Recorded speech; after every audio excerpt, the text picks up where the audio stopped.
कि अब हम लोग देखते हैं कि भाई ये कर्म सिद्धांत की बात जो है हमारे समाज में बहुत ज़्यादा होती है ना। और इसका नाम ही लिखा हुआ है कर्म सिद्धांत, मतलब ये है ना, सीधे सीधे law of Karma. Law of Karma. हाँ, और इस सिद्धांत को मानते हुए बहुत सारी पार्टियां, बहुत सारे डिसीजन लेने में हम इसका इस्तेमाल करने की कोशिश करते हैं। अगर ये गलत हुआ तो बाकी सारी हमारी प्रक्रियाएं गलत हो जाएंगी कि नहीं? बिल्कुल। अगर ये सही हुआ तो फिर ठीक है, तो इसकी जांच में जाते हैं, है ना, जाने की कोशिश करते हैं। जैसे अभी हमने बाकी चीज़ों की करी और जो है अभी तक ज़्यादातर चीज़ों को गलत ही पाया है या तुक्का में पाया है। कभी हो जाती है, कभी नहीं होती है।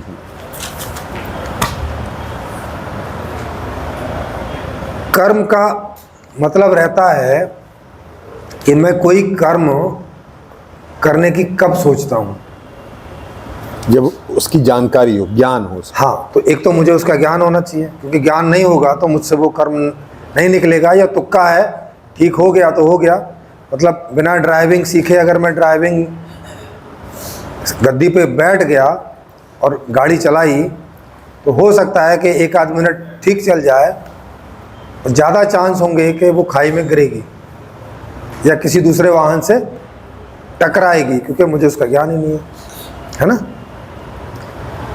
इसके साथ साथ वो मेरी इच्छा में भी होना चाहिए। यस यस, है ना, क्योंकि बिल्कुल, क्योंकि हर चीज़ के गहरे में क्या है? हाँ, सुख और दुख। इच्छा ही बुनियादी चीज। हाँ, बुनियादी चीज़ है।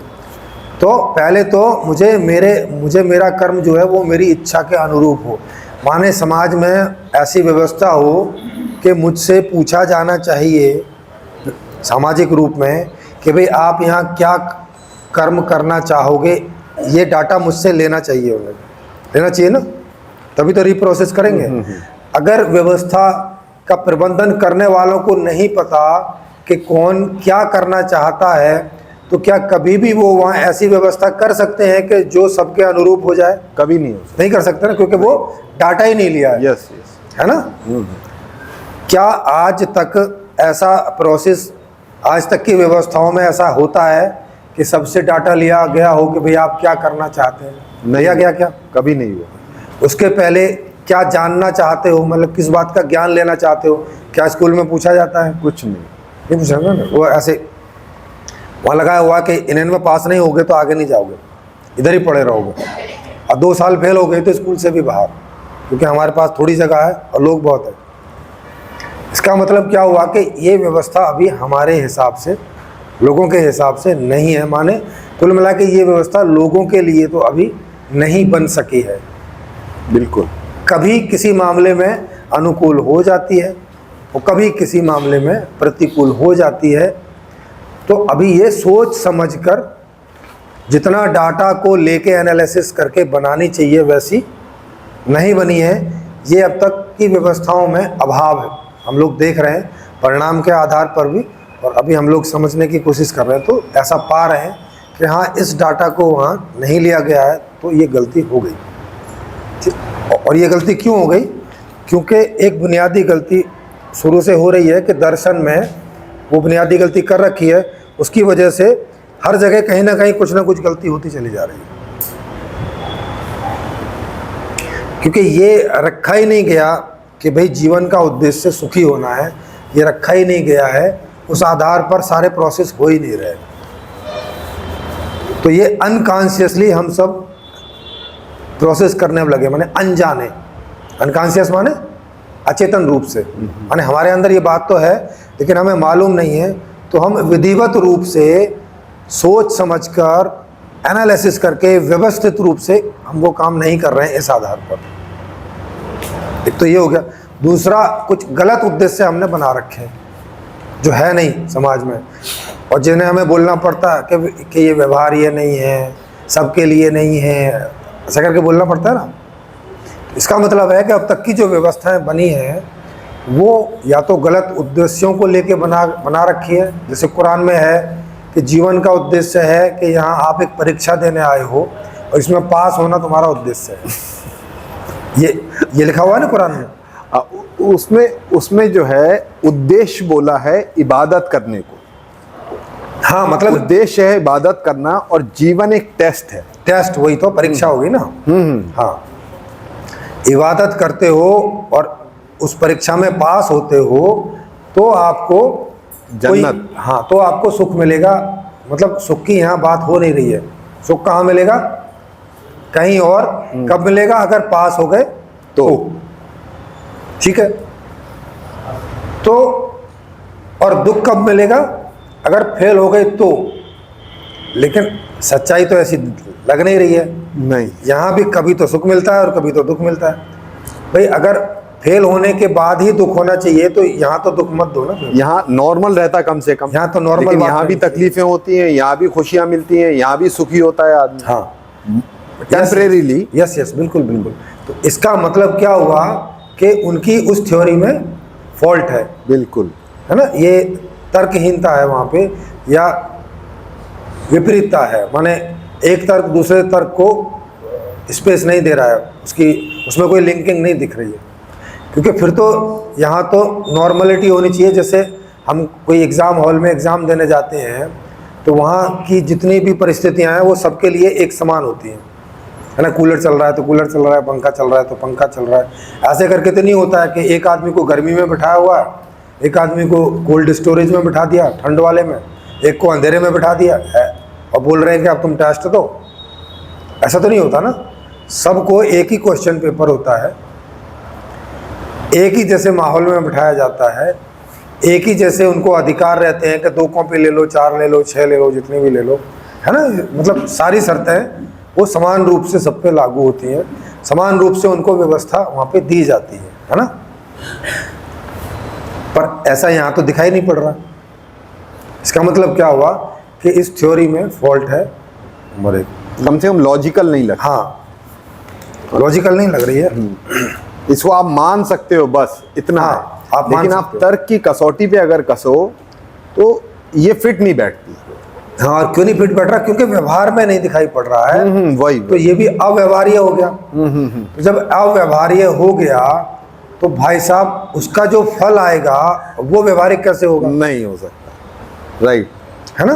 बिल्कुल। तो जब यहाँ अव्यवहार्य हो गया तो फिर जन्नत में कैसे पहुंच सकते, जन्नत वाला फल कैसे मिल सकता है। हो गया ना गड़बड़ बात। बिल्कुल। तो अब हम अपने जीवन में देखें कि क्या हम जो जो कर्म करते हैं क्या उसका कोई निश्चित परिणाम हम पाते हैं। क्या ऐसा नहीं होता कि कभी ज़्यादा मिल जाता है, कभी कम मिल जाता है और कभी मिलता ही नहीं है। बिल्कुल ऐसा होता है कि नहीं। हाँ, बिल्कुल होता है। हाँ, तो इसका मतलब ये हुआ कि सिद्धांत का मतलब तो फॉर्मूला होता है कि ऐसा ऐसा करोगे तो ऐसा ऐसा ही होगा। अगर हाइड्रोजन में क्लोरीन इतनी इतनी मात्रा में बनाओगे तो यही परिणाम आएगा। 1000 बार करो, 1,00,000 बार करो, है ना। बिल्कुल। ऐसा करके नहीं होगा कि एक बार हाइड्रोजन क्लोरीन बनाई तो मान लिया दोनों 100 ग्राम लिए तो एक बार 200 ग्राम हाइड्रोक्लोरीन बन गई और दूसरी बार 100 ग्राम मिलाई तो अब के तो भाई 500 ग्राम बन गई। अगली बार मिलाई तो पता चला 100 ग्राम रह गई। हाँ, ये तो 100 ग्राम रह गई। तीसरी बार मिलाई पता चला गायब ही हो गई। ऐसा तो नहीं होता ना। बिल्कुल। तभी तो उसे कोई सिद्धांत का नाम दिया जाएगा। बिल्कुल। हाँ, लेकिन हम अपने जीवन में तो ऐसा पाते नहीं हैं। बिल्कुल नहीं पाते। नहीं तो हम तो इसका मतलब है कि हमारे अनुभव में ये सिद्धांत के रूप में अनुभव नहीं आता। बिल्कुल।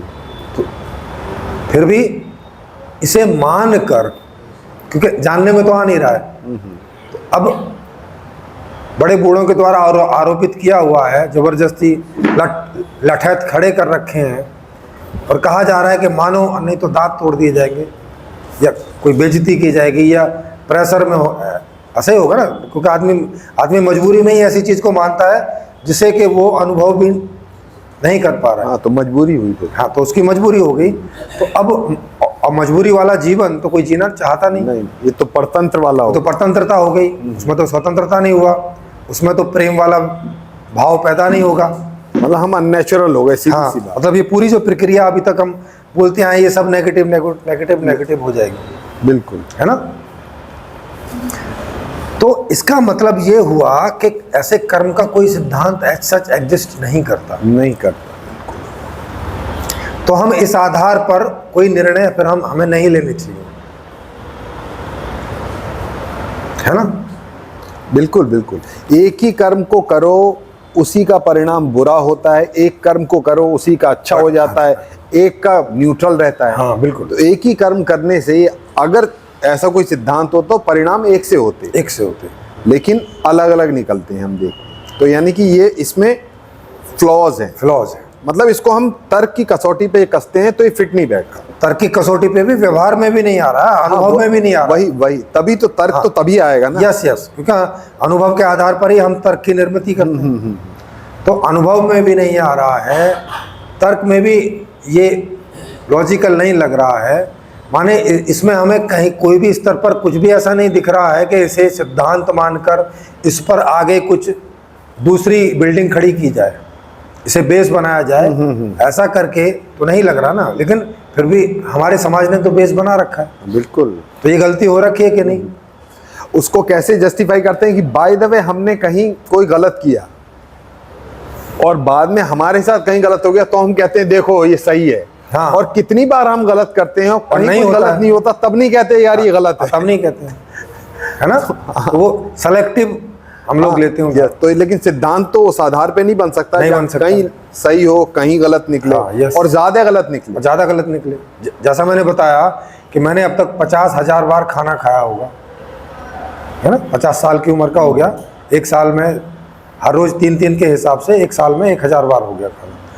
तो 50,000 बार में मुश्किल से शायद ही 200-400 दफ़े में खाना खाने की वजह से बीमार पड़ा होगा, है ना? कि कभी बदहजमी हो गई होगी या कुछ हो गया होगा। तो 50,000 में 100-200 बार खाना खा के बीमार हुआ, क्या इस आधार पर यह सिद्धांत बनाया जा सकता है कि खाना खाने से बीमारी होती है? नहीं बनाया जा सकता ना। और ना ही ये बनाया जा सकता कि खाना खाने से जरूरी तौर पर आप हेल्दी रहते हैं। हाँ, ये भी नहीं बन सकता। तो वहाँ पे परसेंटेज हमें रखनी पड़ेगी कि भाई 99% तो हेल्दी होता है, 1% में कभी कभार होता है कि अनहेल्दी हो जाता है। ये तथ्य होगा। तो अगर हम इस नियम को इस रूप में रखेंगे कि 99% जो है वो हेल्दी हो रहा है, 1% अनहेल्दी हो रहा है, इस बात को मद्देनज़र रख के कोई इस पर बिल्डिंग बनाएंगे तो वो ठीक होगी, या इस बात को मद्देनज़र रख के बिल्डिंग बनाएंगे कि भाई साहब खाने से बीमारी होती है? ये तो एकदम उल्टा हो जाएगा, है ना? हाँ हाँ। तो कर्म का सिद्धांत हमें समझ में आ गया यस कि एज सच इस तरह का कोई कर्म सिद्धांत कहीं पे मौजूद नहीं है। आप जंगल में भी देख सकते हैं, ये तो हमारे अपने जीवन में हो गया, जंगल में भी देख सकते हैं। क्या कभी खरगोश ने शेर का कुछ किया होता है क्या? मतलब उसका कोई बुरा किया होता है क्या? नहीं, क्योंकि खरगोश की तो सामर्थ्य ही नहीं है कि वो शेर का कुछ बुरा कर सके, है ना? लेकिन शेर तो कितनी बार खरगोश खा जाता है, खा जाते कि नहीं खा जाते? तो अब खरगोश ने जो काम किया नहीं, उसका परिणाम उसको कैसे मिल गया? तो माने बिना करे भी मिलता है और एक ही तरफ से मिल रहा है। हाँ, एक ही तरफ से, मतलब एक तरफ एक आदमी को गलत किए जा रहा, ये कभी गलत कर ही नहीं पा रहा। हाँ, ये कभी गलत हो ही नहीं पा रहा है। कभी ऐसा दिख ही नहीं रहा है कि खरगोश जो है शेर को मार के खा गया। मार के इनने भी एक टोली बनाई और अटैक हाँ, टोली बनाई और अटैक कर दिया। बोले अब आप बच्चों बदला लेते हैं, उसका हिसाब बराबर। तुम्हें कर्म का सिद्धांत समझाते हैं, क्योंकि शेर को तो मालूम है नहीं कर्म का सिद्धांत। नहीं, अगर ये सिद्धांत होता तो ऑटोमेटिकली ऐसा होना ऐसा चाहिए, हो रहा ही होता। हाँ यस, अगर ऐसा होता तो क्या मनुष्य को जज, जेल, पुलिस ये बनाने की जरूरत पड़ती? नहीं होती। अगर प्रकृति में न्याय व्यवस्था होती, बिल्कुल बिल्कुल, है ना? मतलब न्याय व्यवस्था क्या मतलब कि जो करोगे सो भरोगे, यही तो न्याय है। अगर ये हो ही रहा होता तो हाँ। पुलिस की, न्याय व्यवस्था की, इन सब की जरूरत ही नहीं पड़ती, क्योंकि सब अपने आप ही हो रहा होता। हाँ, मैंने गलत किया, मेरे साथ कहीं हो जाता तो हो गया बात, मैंने गलत नहीं किया, फैसला हो गया, है ना? तो अब अदालत में जाने की जरूरत ही नहीं पड़ती। जरूरत ही नहीं पड़ती है। इसका मतलब सीधी सी बात है कि हम व्यवहार में तो ये मानते हैं कि प्रकृति में कोई कर्म का सिद्धांत या न्याय व्यवस्था एग्जिस्ट नहीं करती, तभी ना हमने अपनी व्यवस्था कर रखी है। इससे ये सिद्ध होता है ना। इसका मतलब है कि अपनी न्याय वाली व्यवस्था बनाना ये सिद्ध करता है कि ये बात हम जानते हैं कि प्रकृति में कोई न्याय व्यवस्था या कर्म का सिद्धांत नहीं है, नहीं, ये हमने बनाया है। बिल्कुल बिल्कुल ये दिख रहा है साफ। बिल्कुल। पर ये बता कैसे रहे हैं? ये कह रहे हैं कि प्रकृति में ही कर्म का सिद्धांत है और उसको ही हमने यहाँ पे फॉलो किया है ना? जबकि ऐसा तो देखने में आ नहीं रहा। नहीं। अगर प्रकृति में होता तो तुम क्यों फॉलो कर रहे हो भाई साहब? अपने आप ही हो रहा होता। वो तो होता ही ना अपने आप। सही सही सही। तो इसमें भी फ्लो है, ये भी उनके व्यवहारिय के चक्कर में आ रहा है सारा।